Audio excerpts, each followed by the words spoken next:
Perkenalkan, nama saya Johannes Jacob Filipus Mboik. Saya adalah mahasiswa Prodi Ilmu Komunikasi dari Universitas Nusa Cendana dengan NIM 2103050139 semester 3. Pada saat ini saya akan menjelaskan tentang 3 produk jurnalistik yang terdiri dari berita, non-berita, dan foto jurnalistik. Yang pertama adalah berita. Berita adalah laporan peristiwa yang dimuat atau disiarkan di media massa berupa fakta atau gagasan. Terdiri dari unsur 5W plus 1H dan mengandung nilai-nilai berita atau nilai-nilai jurnalistik. Berita menampilkan fakta, tetapi tidak setiap fakta merupakan berita. Berita juga biasanya menyangkut orang-orang, tetapi tidak setiap orang bisa dijadikan berita. Berita dapat diklasifikasikan ke dalam 2 kategori, yaitu berita berat, hard news, dan berita ringan, soft news. Yang pertama, hard news. Hard news adalah berita tentang peristiwa yang menguncang dan menyita perhatian seperti kebakaran, gempa bumi, kerusuhan, perang, konflik, dan lain-lain. Yang kedua adalah soft news. Soft news adalah berita tentang peristiwa yang lebih menghibur seperti berita selebritas, kegiatan artis, objek wisata, atau gaya hidup. Yang kedua selanjutnya yaitu non-berita.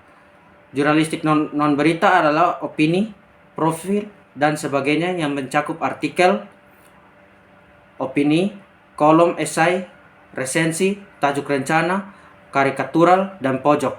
Artikel didefinisikan sebagai pemikiran, pendapat, ide, dan opini seseorang tentang berbagai tema dan peristiwa. Yang ketiga adalah foto jurnalistik. Foto jurnalistik adalah sebuah bentuk dari jurnalisme yang menggunakan gambar-gambar dalam rangka menggambarkan sebuah berita. Foto jurnalistik sekarang sering hanya merujuk gambar-gambar diam, meskipun dalam beberapa kasus istilah tersebut juga merujuk kepada video yang digunakan dalam jurnalistik penyiaran. Selanjutnya saya akan menjelaskan tentang produk jurnalistik lainnya, yaitu radio dan televisi. Yang pertama adalah radio.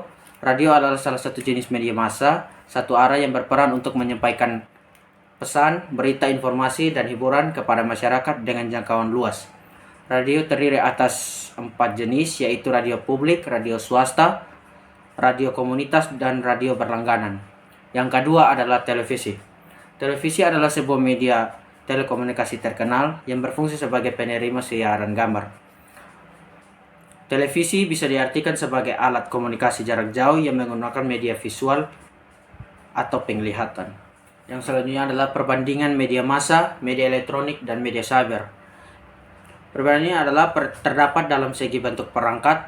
Sudah jelas bahwa media cetak memiliki wujud nyata berupa lembaran kertas yang dapat disentuh dan dibawa kemana-mana. Sementara media elektronik menayangkan beritanya dalam bentuk gambar bergerak, suara, animasi, atau konten online. Selain itu, perbedaan media cetak dengan media elektronik juga mencakup tipe audiens, kemampuan akses kabar terbaru, jangkauan, hingga keterlibatan audiens.